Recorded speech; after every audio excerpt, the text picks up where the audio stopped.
People show their true colors in their last moments.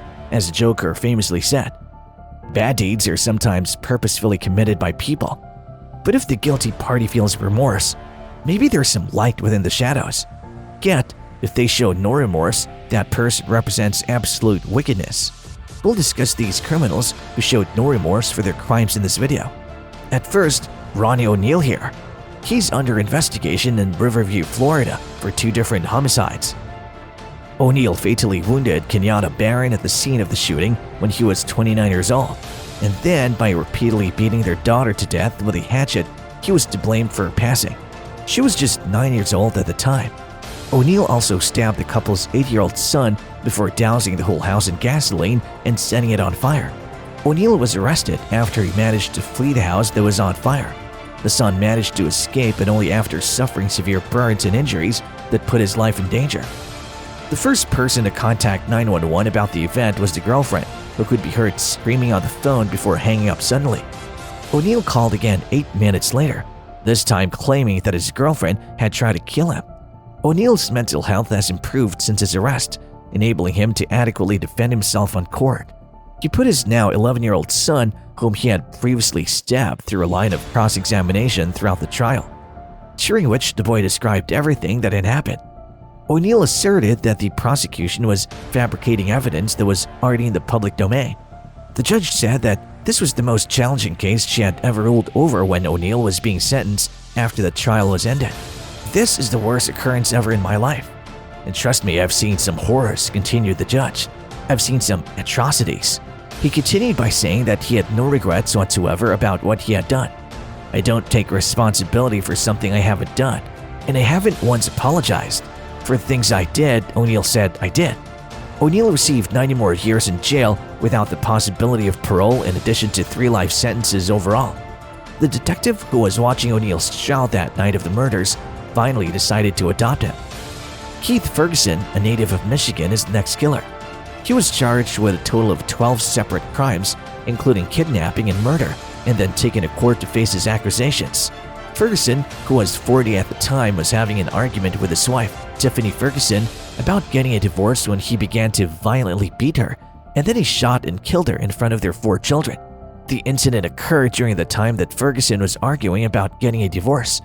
The event took place in the middle of the battle. Following that, he brings Tiffany's children to her parents' house and murders his future father-in-law there in front of Tiffany's children. Tiffany's children are devastated by this event. When Ferguson narrowly escaped the initial altercation, he stormed into a neighbor's home, held the homeowner as hostage, and then barricaded himself inside the dwelling. The conflict between the 2 parties continued for 7 hours until Ferguson was brought into prison. When he was finally apprehended, Ferguson had already slain several people and made his getaway in a car. Because of the circumstances, everyone was baffled by Ferguson's actions and the lack of regret that he displayed at his court appearance.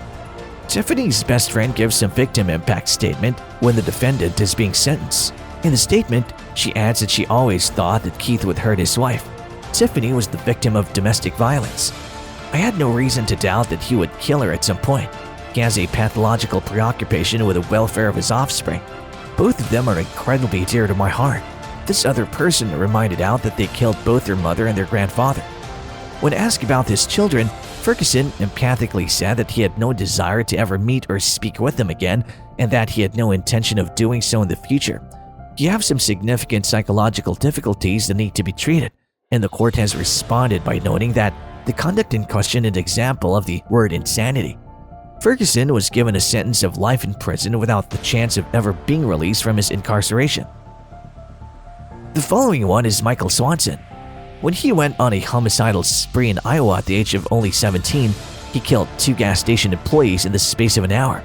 Vicky Bauman Hall, 47, was working at a gas station in Elgato, Iowa, when Swanson entered the building while wearing a ski mask and waving a handgun. He had her give him money and cigarettes. Swanson complied with the request without hesitation, yet he nevertheless killed the lady by shooting her. Swanson engaged in the same behavior again an hour later in Humboldt, Iowa at a different gas station, this time killing Sheila Myers. 60 miles from the crime site, when authorities found his automobile, they were able to apprehend him. While both of his victims followed his instructions, they both died as a result. It seemed that Swanson's only goal was to commit murder. Swanson said, "Some people say it feels forceful or the sort of rush you would get when you pull the trigger," when he then utilized as his main topic. Swanson was charged with a total of 4 offenses, including 2 counts of first-degree murder and 2 counts of burglary. Swanson himself said, "All of the allegations about my objectives are rejected. The clerk was shot and killed as a result of his planned and intentional shooting, which he conducted with the intent to terminate her life." Swanson stays still as she listens to one of the victim's daughters give a victim impact statement. She queries, "How could you do what you did to my mom and my family? I want to know whether you feel any regret at all. Are you repentant for what you did? My mother was completely innocent when you entered the room brandishing a pistol, but she was also in a vulnerable position. You said that you did it to avoid being recognized and to get some smokes. However, I think that this is a lie on your side. You explained afterward that the reason you did it was because it was the only way you could feel powerful." At the court, described Swanson's crime as cold-blooded murder. The defendant smiled and giggled as he was being sentenced. "You kill in cold blood, young man. You pose a threat. Your behavior is erratic. You'll be incarcerated for the remainder of your life." After receiving 2 life sentences, Swanson murdered another prisoner 4 years into his sentence. Swanson had already started serving one of his sentences at this point. 2008 Jodi Arias trial. Jodi Arias was found guilty of the murder of Travis Alexander in a widely publicized trial that took place from January to May of 2013. Alexander was slain in 2008, and the trial lasted from January to May 2013. The trial took place in Maricopa County, which is located in Arizona. According to the accusations made by the prosecution, Arias murdered Alexander after he began a relationship with another woman. They said that Arias had sliced the neck of Alexander, stabbed him 27 times, and then shot him in the head. At first, Arias denied that she had any part in the murder, and she also said that she was not in the area when it took place. Yet, the genetic evidence and photographic evidence contradicted the testimony that she provided in court. Subsequently, she altered her account and stated Alexander was slain in self-defense. For the whole of the trial, Arias did not show any remorse for the murder he committed, and he often acted oddly, making odd comments and laughing throughout the testimony.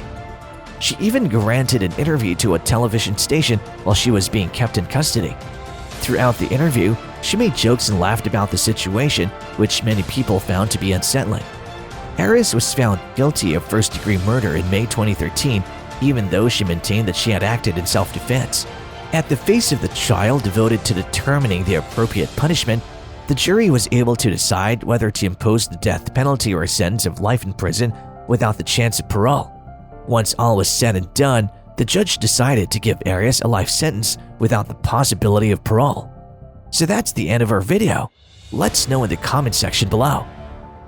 If you enjoyed the video, give it a thumbs up. And for more videos like these, be sure to subscribe to our channel. I'll see you at the next one. Thanks for watching.